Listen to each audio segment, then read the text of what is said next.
way, or is it Yeah. Very clear, yes, very clear. Okay. Amazing. All right, to save Welcome, time. everybody. Thank you so much for joining us today.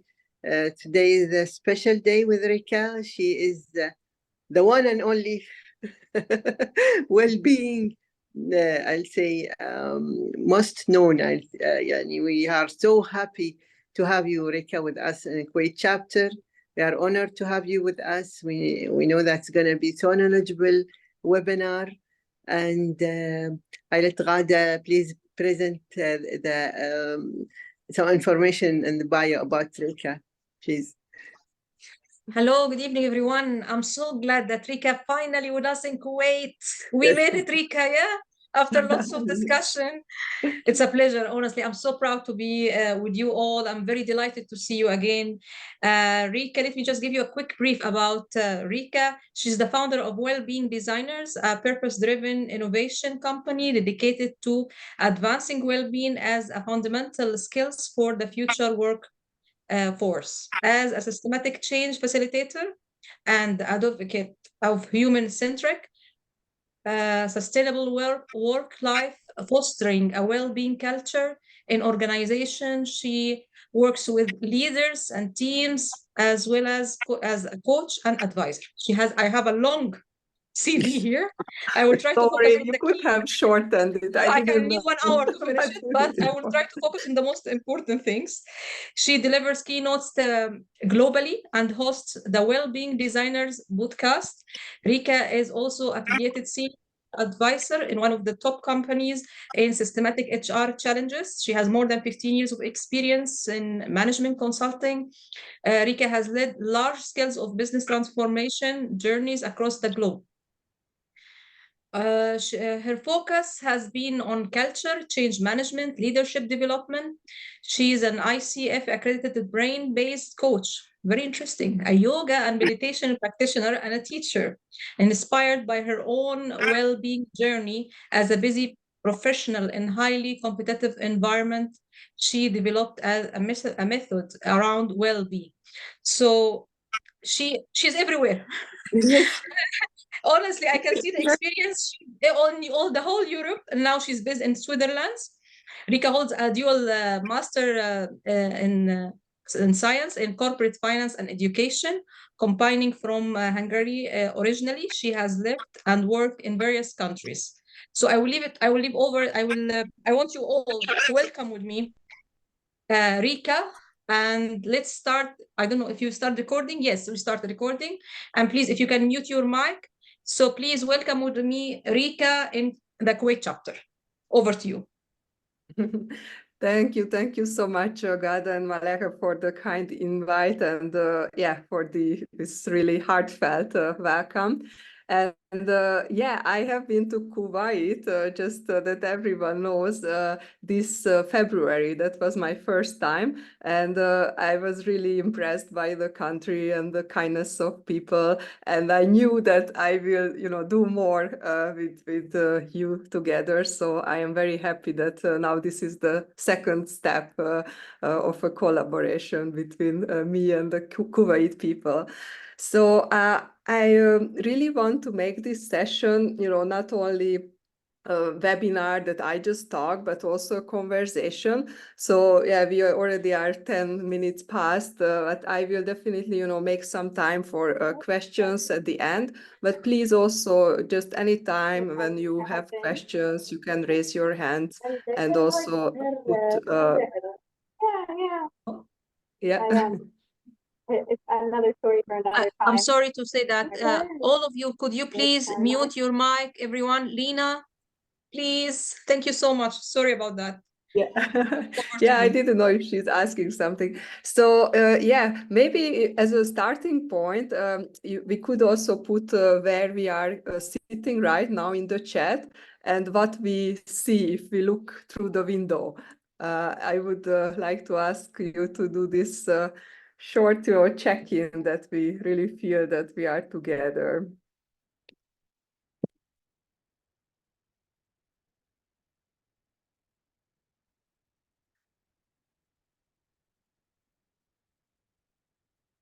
Oh, we have Lina from Saudi Arabia. I also visited Saudi Arabia along Kuwait first time, beginning of this year, and I had a very similar experience with all the kind people who I met there. So I am so glad that I went.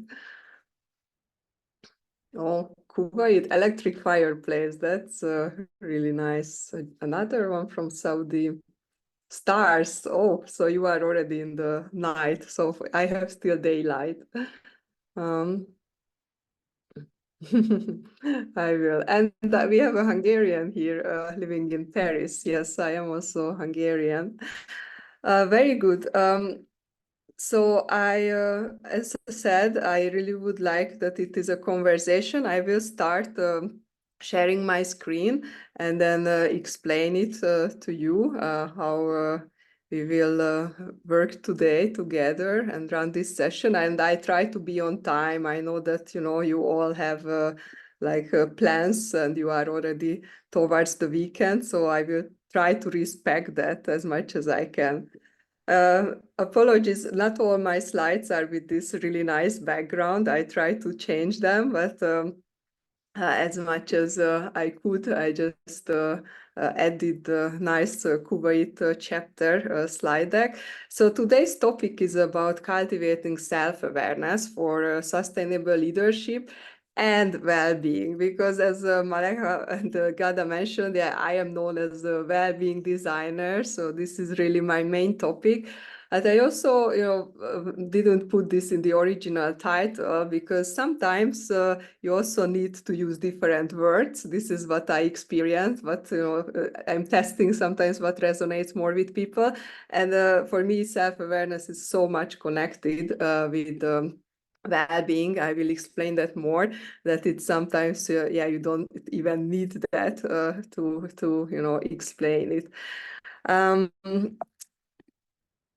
I would like to ask you for another check-in together. If you want, you can close your eyes, or you just sit back a bit in your chairs, or you can even stand up, whatever feels good for you. And if you wish, you can close your eyes. And then start to breathe through your nose. Make sure that you really sit comfortable, your spine is straight. Can relax your shoulders, move a bit your head, and really also relax your face, your jaw.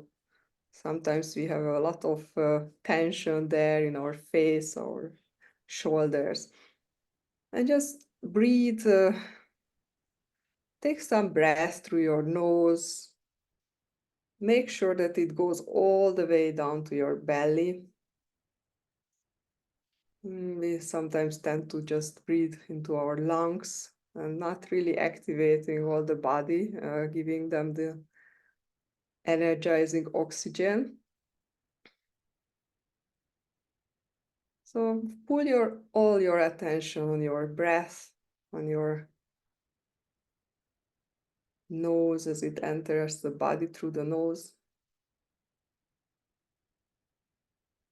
And this circle going in and out. Make sure you are still relaxed, your shoulders, your face. And now imagine you are in the middle of the ocean and you observe a situation amongst all the beautiful life, water life, the corals. You see two young fishes, two young fish who are just chatting, swimming, and then they meet a old big fish. And the old big fish nods to the young ones and tells them, "Hey guys, how is the water today?" And then the two fish just swims further down. And then at one point, one turns to the other and asks, "But what the heck is water?" and they just a bit confused. They swim further in the water, in the big ocean. And then you just observe this situation. You maybe smile. You go back to your breath. Concentrate again. One, inhaling through the nose, and then exhale again through the nose. And then if you feel like, you move your mouth to the right, to the left, and with a big smile, you can open your eyes.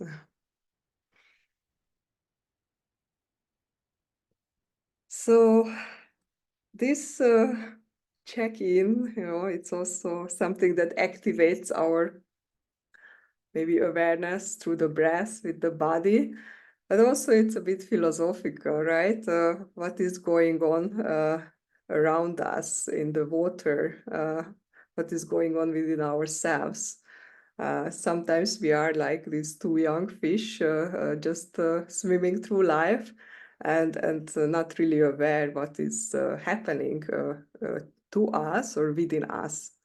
So this session will be about a bit going deeper into the topic, and also with the eyes of coaches. So how coaches can maybe develop this self-awareness, work on ourselves, and also how we can evoke this in our clients who we work with. And before we start, and you gave already such a big intro of me, so I really don't want to spend much time. As you said, I had a really, like a background, like many of you went to the university, studied finance, and was always interested in the psychology. So I also studied educational psychology, and I went to work in an office environment as a consultant. And there it was sometimes really, difficult to also deal with myself and to keep this self-awareness, or actually to develop it. I don't know if I ever had it before. So at one point I started to search for more, and I went, for instance, into rock climbing. That was first when I got more connected to my body and my limits.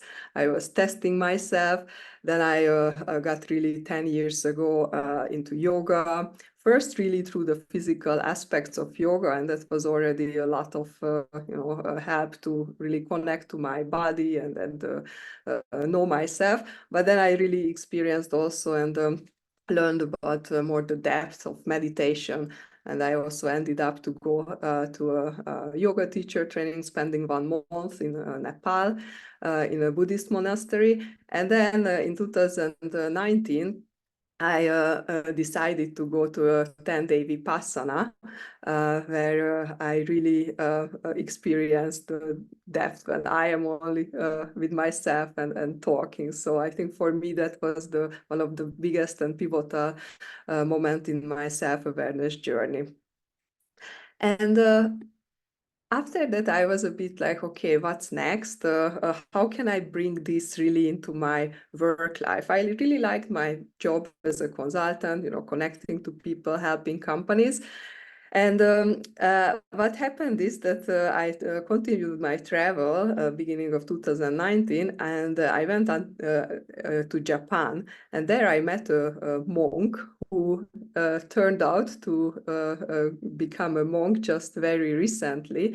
And he was before working for a big multinational company, he was traveling the world and had a very, very stressful job. And at one point, he just couldn't see, how he could deal with it. So he decided to leave everything behind and become a monk. And this is when I knew that I don't think that, people have to get to this point and there is another solution. And as we spend so much time at work in our life, we need to have this opportunity to somehow find this balance, this sustainability within our work, within our organization. So this is when I really got committed and I put myself on a mission to create a sustainable work life for individuals and the well-being culture in organizations. And since then, since 2019, more or less, I'm on this mission. Through my company, Wellbeing Designers, and I am really excited to share, some of the very small part of the work that we are also doing, and I am doing with my clients today on this session.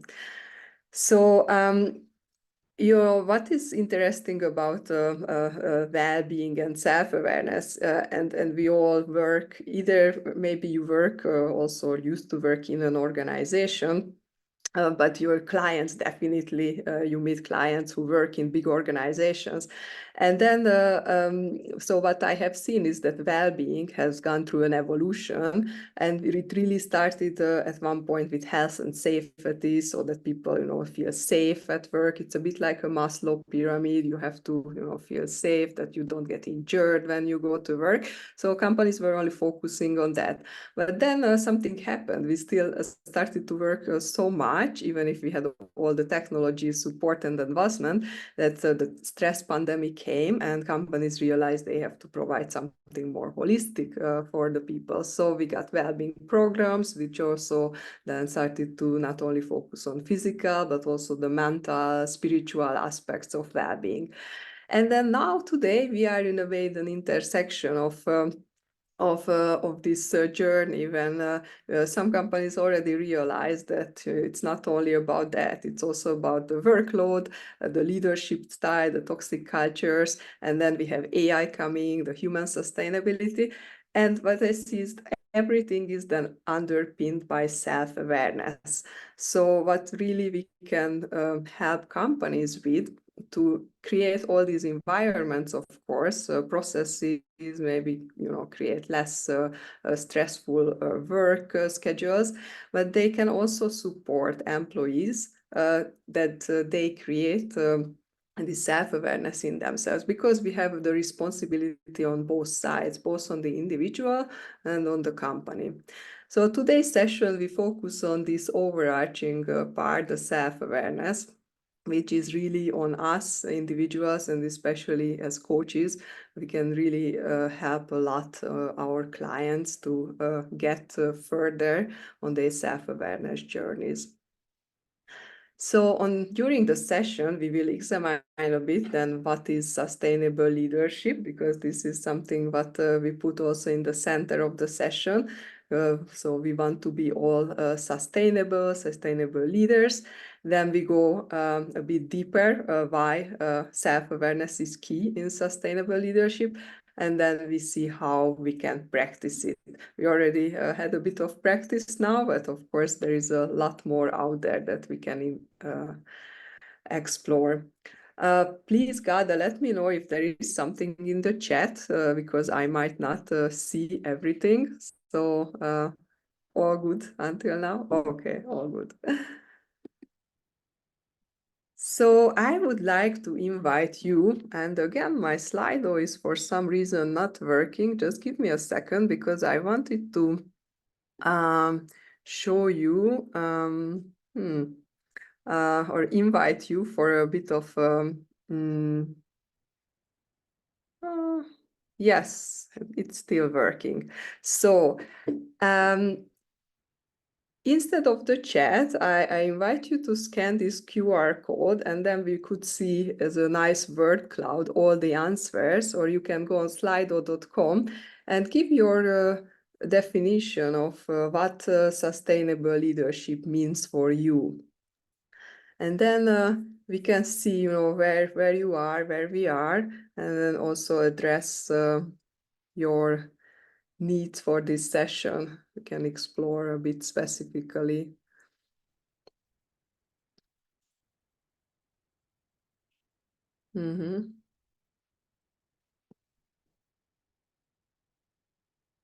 Yes, we have lifelong learning so far to avoid burnout. So Is it legact or legacy? Maybe, I am not sure.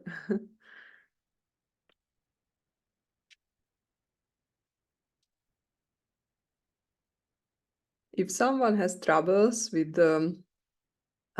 this, you can also always put your answers in the chat, of course.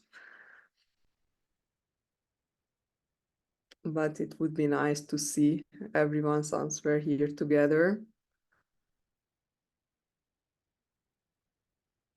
So we are 16 on the session, but I only see 3 people answering. Empowering. Okay, let's wait a bit more. Coaching for It's a bit slow. empowerment. Maybe it takes time. Yeah, okay. Yeah, it was legacy. So I guess you meant that we leave some legacy behind, right? We don't only think short term, but it's something long term, sustainable.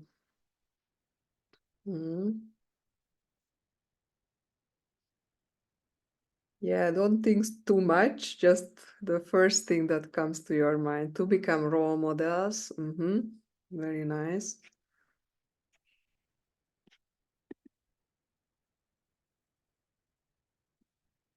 Okay, let's wait for one more answer if there is one more. Otherwise, we just continue. Yeah, this shows very nicely how we all of us have an interpretation. It's a bit maybe slightly different, but it all goes into the same direction.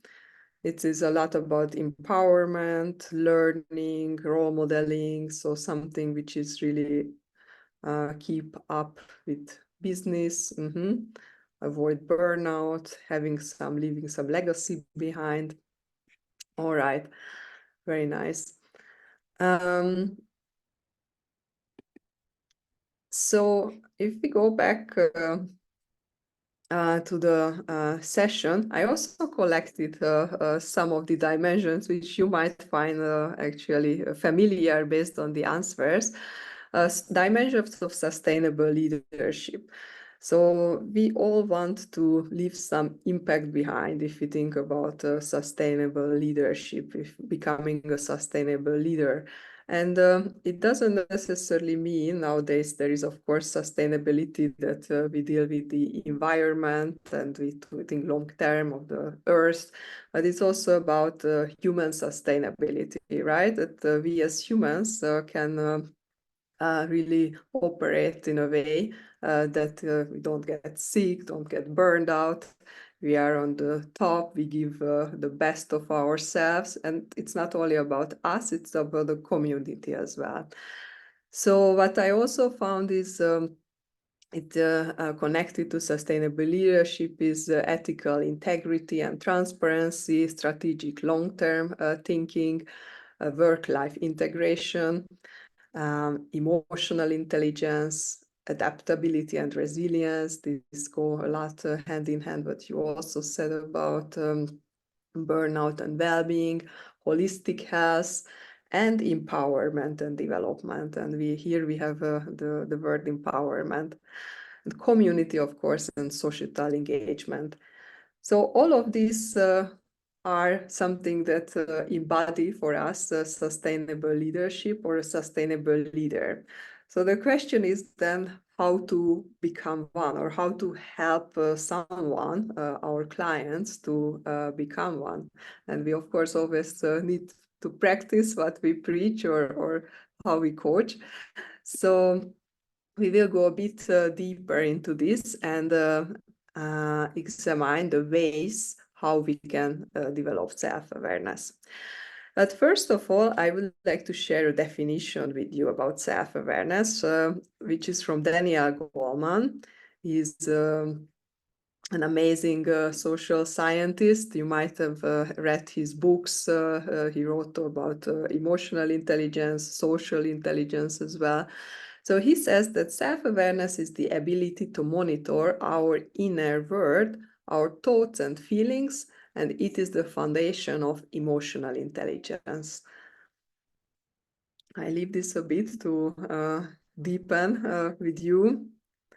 maybe if anyone has questions about it or some reflections, then you are happy to unmute and share.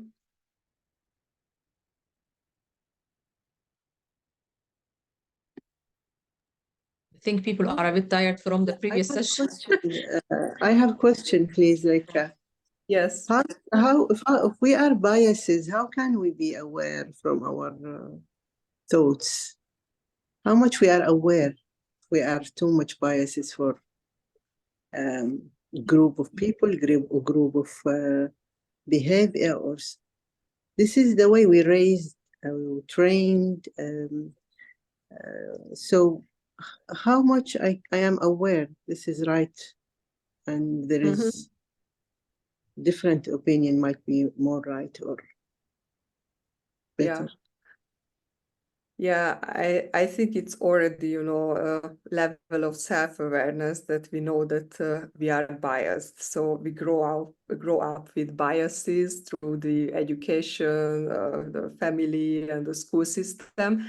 And what we can do is to then, ask ourselves, ask these questions. How much is it, the bias now talking in me, or showing up in my behavior, or how much I can just stop first, maybe think a bit, examine the topic from all sides, so I just don't jump into a conclusion because that might be triggered by the bias.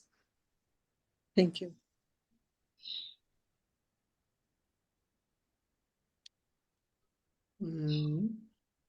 All right, I brought you a small exercise. So, did anyone talk? Sorry. Yes, I was going to say something. Yes. Sometimes I think that being self-aware, or if you have a high level of self-awareness, sometimes for me it's scary.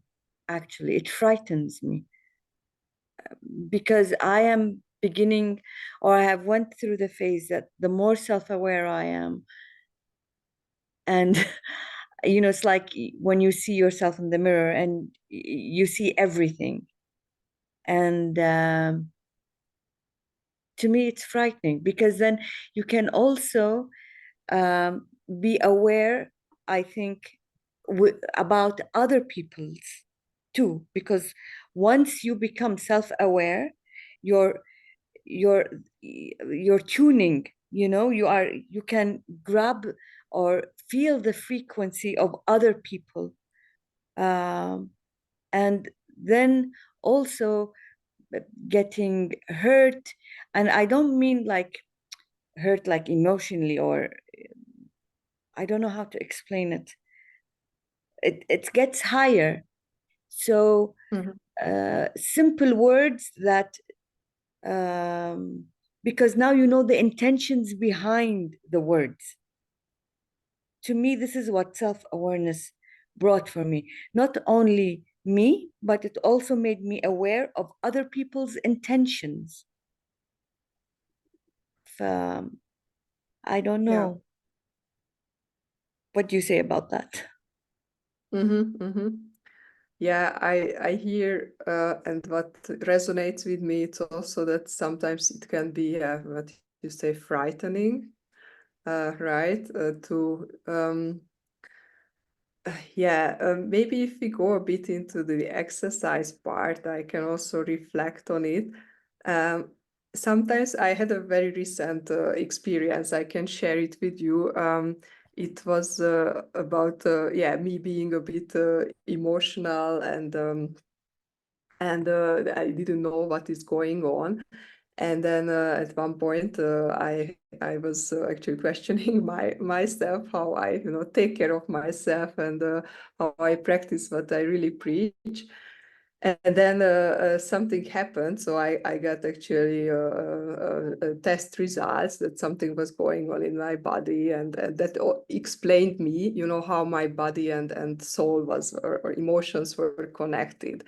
And I think this, if you are aware of that something is going on, and maybe it's not your normal behavior or feeling, then you have this power that you can change, right? Or you can take action on it. And it's the same with other people. If I see that someone is not right, it's not necessary that I have to get scared or take it personal. I can eventually help this person or point to the right direction that maybe, you know, there is something going on with you. So you might want to check in with yourself. Does this make sense? Yes, it does. Yeah. Thank you. Yeah. But Let's go into you need to get used to it. Yes. Yeah. That's true. Let's go into this exercise because that's really an easy way to, you know, if you are not, you know, if you don't want to, I don't know, do this very like complex practices, like maybe we did this mindfulness practices at the beginning, there are really 4 questions that can, where you can start and that you can start with. And it is inspired by the corporate athlete theory. I really like to use that. It was published in 2001 in the Harvard Business Review. And there are a set of questions. So I ask you now to grab your pen and paper, or you can also use your computer to mark your scores. And at the end, we will also then see what scores we got. So the first one is about our physical state or physical well-being. How is the quantity of your energy today that you have? So give yourself a 1 if you are between empty, you feel really tired, empty, or like 1/4 empty. Give yourself a 2 if you are between 1/4 or half full, or 3 if you are half full or 3/4 full, or 4 if you feel almost full or really full. You know, just what comes first to your mind. So let's go then to the next one, which is about the quality of your energy. So give yourself a 1 if you are fully negative today, or even, you know, toxic. 2 if it's more negative than positive. 3 if more positive than negative, or 4 if you feel fully positive. What comes first? Don't think too much. So the third one is the focus of your energy. 1 if you feel fully scattered. 2 if it's more scattered than focused. 3 if it's more focused than scattered. And 4 if you feel laser focused. I know it's late for you, so it depends also on the time of the day, but still I feel quite okay, even if we have 7 p.m. All right, and the last one is the force of your energy. Give yourself a 1 if you feel fully uncommitted. You know, if you get up in the morning, you don't feel this forced why you do what you do. 2 is if you are more uncommitted than committed. 3 if you are more committed than uncommitted, or 4 if you are fully committed. And this is about our spiritual energy and well-being. All right. So right now, I would be really curious that you add up your scores and then share it even in the chat if you feel like. So we can see how is the energy, in the room right now.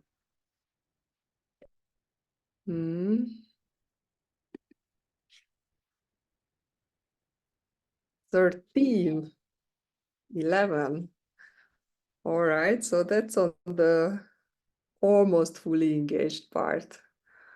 It's very good. I mean, you are coaches, right? You also know your limits. Usually, of course, we are also authentic and humans. And I think we all have some toolkits already which help us to be on the engaged and energized side.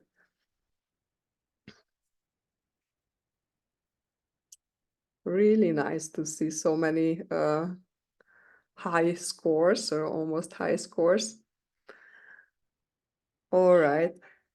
So this is a really easy and, basic practice that you can do even, with your client or with yourself at the beginning of the session, and, just to set the scene and see where we are today.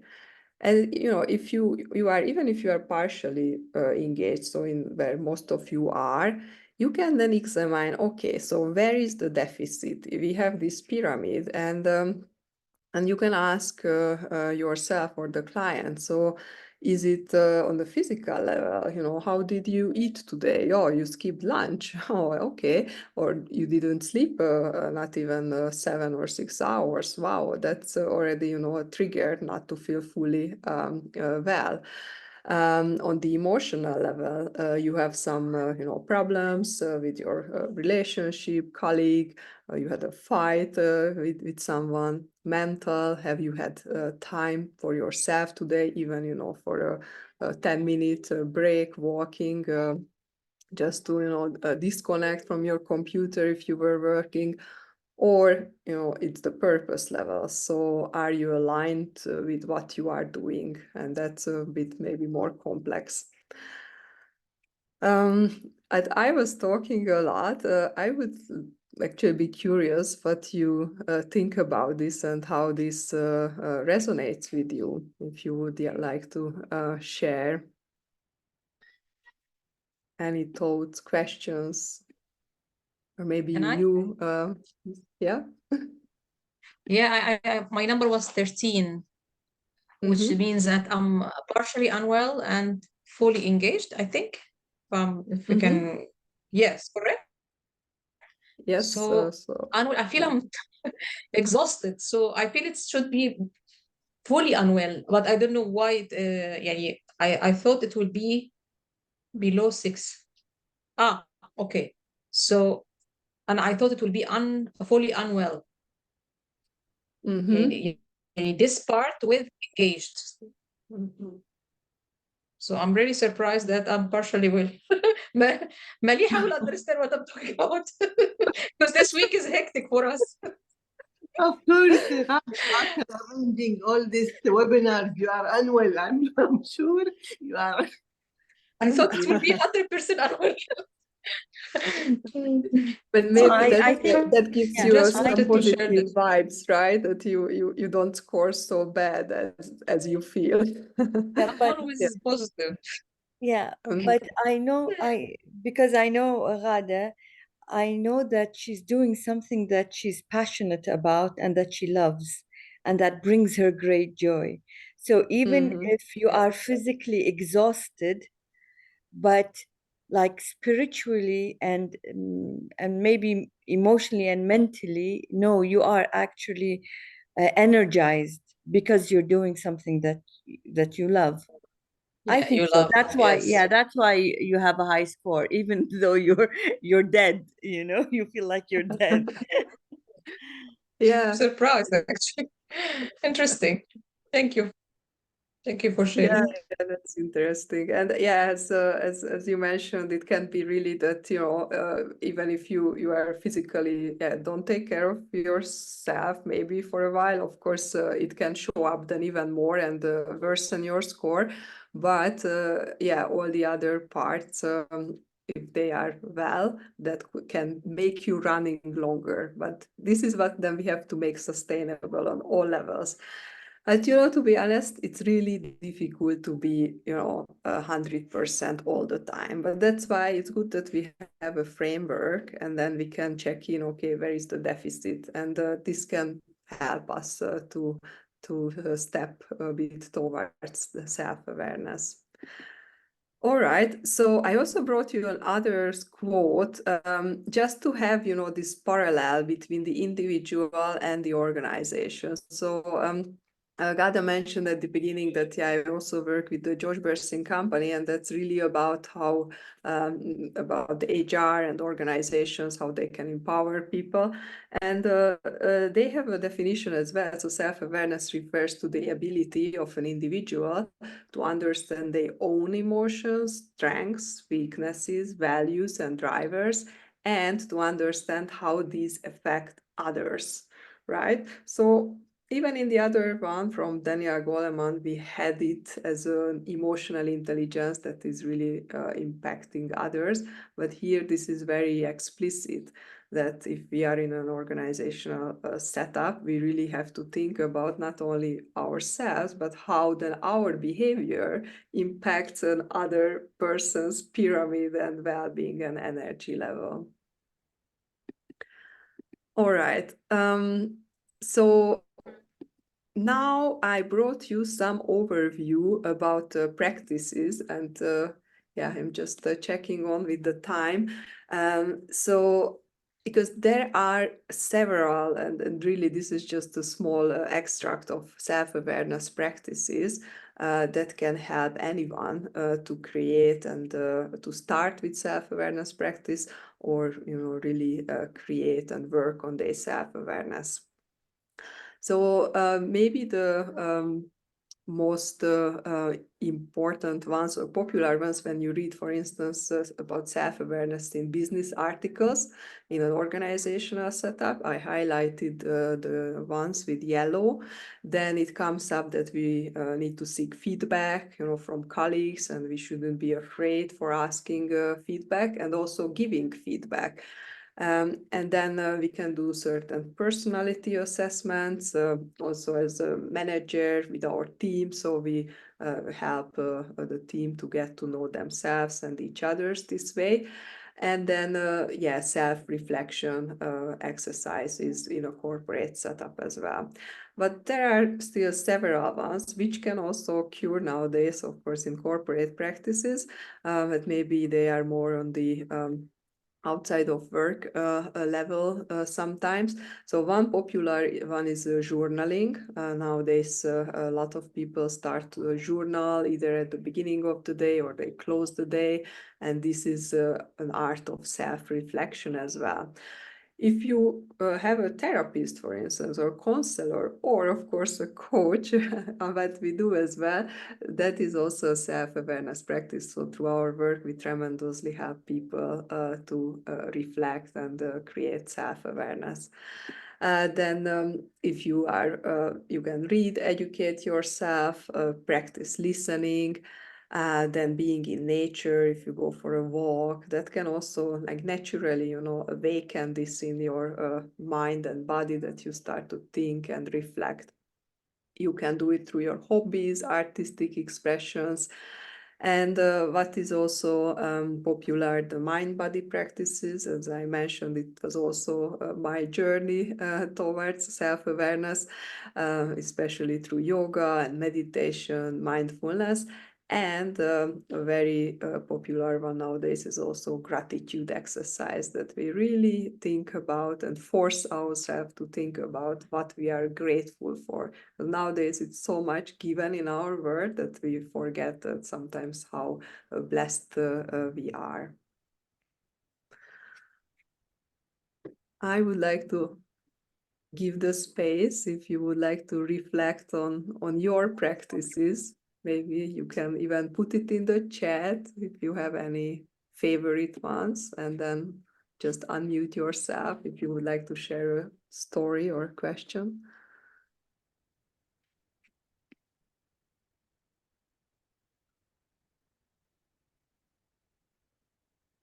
Until we have some questions or comments, can I share or maybe to ask you something about the self-reflection? So, for example, if I want to have a list of like self-reflection or a tick list, so I can help our my staff or the people in the organization how to practice that. So, is there is any reference that you might recommend for something like that, or you can just give me a couple of things, if possible? Thank you. Yeah. So these three, the seeking feedback, personality assessment, self-reflection, basically they are almost like a package together as in a corporate setup. So in a way, self-reflection can mean that I, as either as just as an employee or a leader, force myself to think about how I behave today. So at the end of the day, I sit down and instead of just, complaining and being mad, I start to reflect, okay, what happened today? That person was upset. Was it really about me? Maybe yes, because I behaved in a certain way. So then I can ask for feedback. Was it really, how do you see me? And then maybe I can fill in then a personality assessment, so I get to know more the myself, my behavior, and the consequences. So it's really a loop. Mm. It would be nice if we have like under one of the HR, I'm just thinking loudly with you that to have something like well-being unit to to elaborate more or to prepare some forms related to these three areas. I think it will help a lot. Yeah, Interesting. yeah. So what is interesting, and if you brought this topic up, in many companies, these kind of practices can be found or already for some time in leadership development programs. The people teach leaders to do this for themselves. But what is interesting with the nowadays, with the well-being movement, that we are on a way to democratize well-being. So we really think that this should be done and available for all employees, right? It's not only for leaders. So all employees should have exactly what you say, this toolkit that they can develop themselves, their personality. Yes, exactly. Absolutely. Thank you for that. And someone, Rasha, said it's like 360. Yes. Yes. For leaders. For leaders. Yeah. Yeah. So I saw Naila, you do journaling and mindfulness. That's really great. I would suggest we go to the next one, and then because we don't have so much time left, I don't want to keep you longer than what we have. So before we do another closing exercise, I would like to ask you if you know what is this number, what this number might be.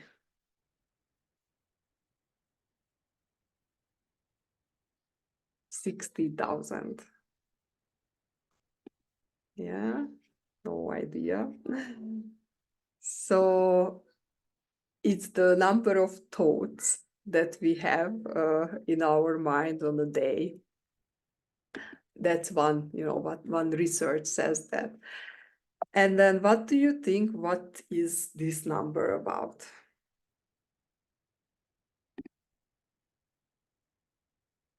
Yeah, negative thought. Maybe some people have negative thoughts so much.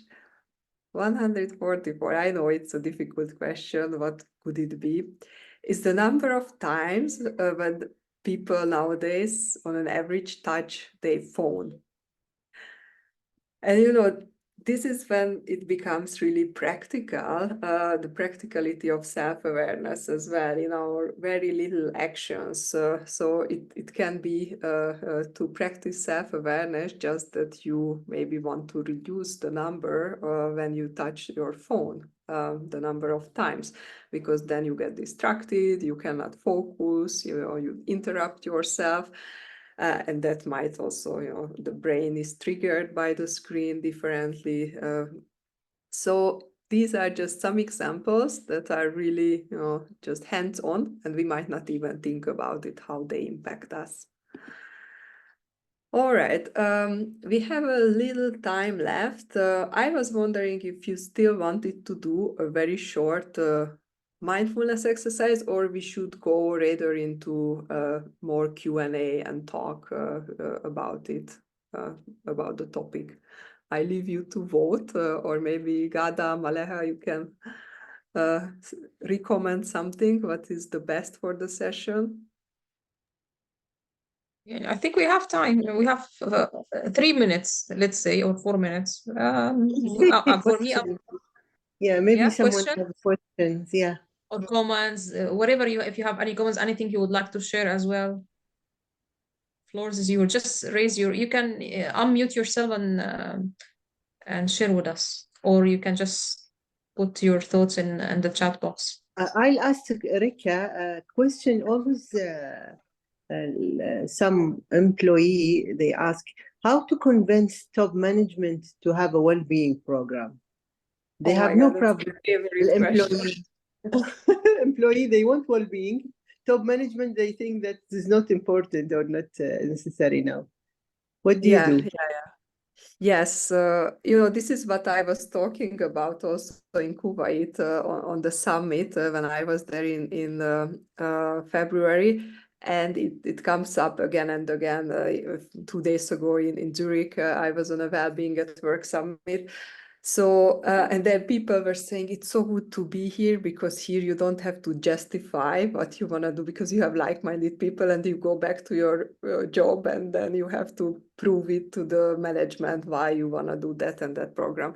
So luckily there are numbers out there and I can maybe share that with you afterwards in an email. So if Gado or Malacha can circulate it, there are numbers out there also by the company, Josh Bersin company. They did the research when they examined a set of companies, how they perform in terms of investing into employee well-being versus the correlation of business success. And or retention or attracting new talents, and they found a positive correlation. There is also the Oxford Wellbeing Research Center, so by the Oxford University, and they have a really robust research from last year.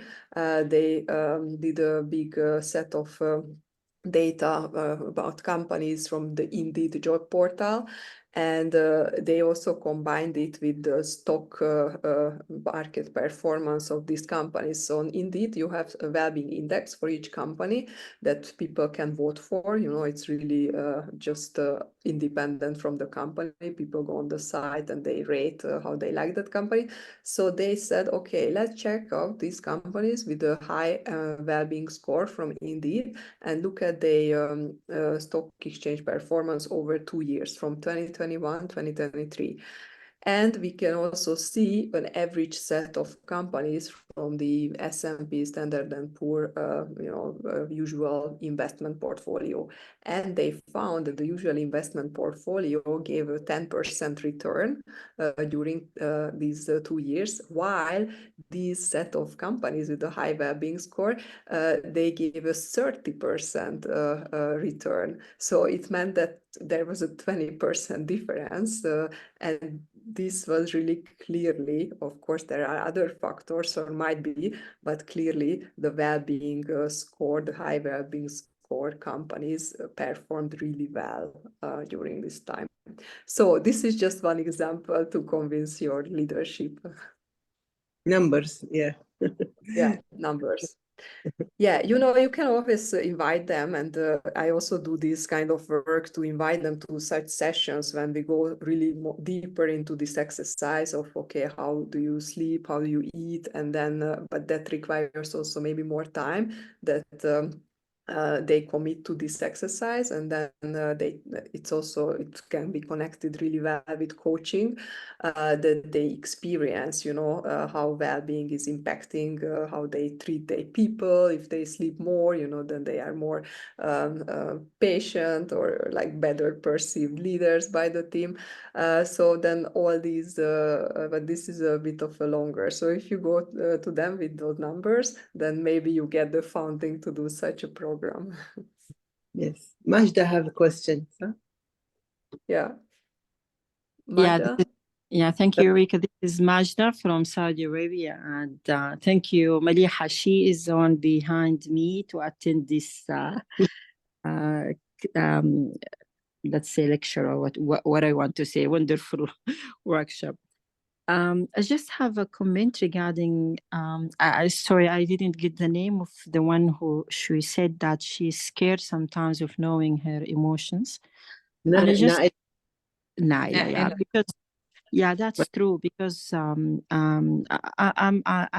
also am certified emotional intelligence. I found it very difficult actually to understand your emotions. It's not easy, and it's not just you say that you have to know your emotions. Sit down. It takes time. So I want to tell her that it takes time. sometimes you are labeling one emotions even wrong because still we don't understand what those emotions. So things that help us and help me is as you mentioned, it's reflection, mindfulness, walking in the natures is really helping me to understand what exactly is this emotion. So don't, and the beginning, don't go for complicated emotions. Just go for simple emotion like happiness, sadness, tiredness, hunger. This is all emotion. And for the weekend, I highly recommend the Inside Out movie. If you see it, it's really wonderful movie. Really, really wonderful movie to let you understand even your emotions. And thank you again for Maliha and Reka. Thank you. Most welcome. Thank you for attending, Majda. Yes, Thank thank you. you. Majda. And I put something in the chat, the emotion wheel. If you want, you can check it out. It can be also a good tool, also in coaching sessions or any corporate setup to help people to label their emotions, because sometimes we also don't have the vocabulary actually to express our emotions besides like, oh, I am happy or I am tired or just not feeling well. Oh, we have a lot of questions, so let's go. Lina. No, I just want to add something. Thank you so much. Thank you also, Coach Maliha, for encouraging us to attend. And if I will add something to what Coach Majida just mentioned, sometimes our emotions and the emotion wheel, it's very important at that stage. And you just, the emotion, it could be a reason for some thoughts. So it's just like going back and think, okay, what I was like thinking about. And it's due to stress, a kind of stressors. What are the hidden stressors that happen? It could be a mobile phone. It could be a message that we saw. And as you mentioned, 60,000 thoughts that we have every day, daily, when we open our eyes till we close, something in our conscious and subconscious, this also will affect our emotions. Either we are aware about it or not aware about it. Sitting, identified your emotion, but also immediately link it to the thoughts that you have or the vision that you just saw. Yeah, that's so true. I took you a quote for a closing of the session. It's from Brené Brown. I just read it out loud because it's so beautiful. You can also continue reading with me. So there will be times when standing alone feels too hard, too scary, and we will doubt our ability to make our way to uncertainty. Someone somewhere will say, don't do it. You don't have what it takes to survive the wilderness. This is when you reach deep into your wild heart and remind yourself, I am the wilderness. Interesting. Very interesting. Yeah. I think we are almost done. I mean, but I could just share one thing about emotions. If when some people say that we are scared or we have an issue or we don't know the emotions, we need to understand our personality type. I don't want to go out of this today's subject, but sometimes maybe your emotions nothing to do with the current moment. Maybe it's something triggered from the past. Maybe you need to understand the drives behind it. And this is something related to Enneagram, personality types, another subject. But sometimes the emotion is linked to your inner world, what are the drives? You need to ask yourself why I'm doing this at this moment. Maybe it's something related to trauma or culture issues or family issues. So this is another topic, but maybe you can just reflect on that. Thank you for that. Which is the webinar tomorrow? Which is the webinar? Yes, tomorrow we have something related to leadership through Enneagram. Very interesting topic as well. Yeah. Okay. Yeah. I love Enneagram. Yeah, so before you go, I got the task to also show you the feedback form, but maybe before that, even if you could leave a message in the chat, what you take away, just one word, a feeling, or maybe an action or a learning from this workshop, then I would be really happy to see that. Or you can just take it, it's for really also for yourself, or you can maybe inspire others if you share it. You can just also take it for you on a piece of paper.